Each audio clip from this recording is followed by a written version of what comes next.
cleaner. Correct? Yeah, and so when you go into people's homes, I think there's a type of cleaning, and that's I have been lucky enough a few times in my life to have a cleaner come along and give me a hand, but I always clean for the cleaner because you're too embarrassed otherwise. Do you think some people do that? To be honest, not all the time. Yeah.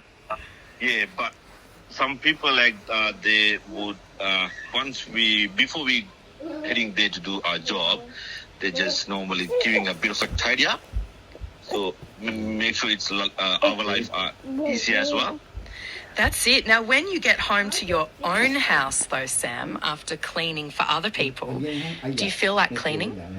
To be honest, not really. What's your worst job?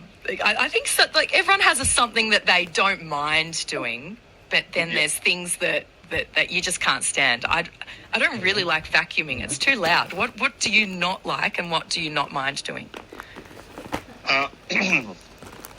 I don't mind doing, everything, to be honest, which is people can't do, people can't reach.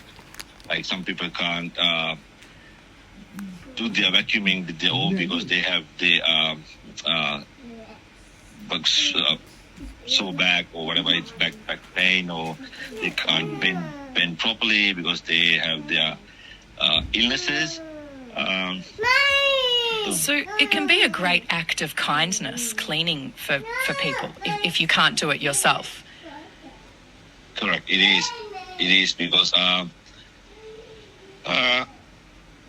what this cleaning is like it's human connection.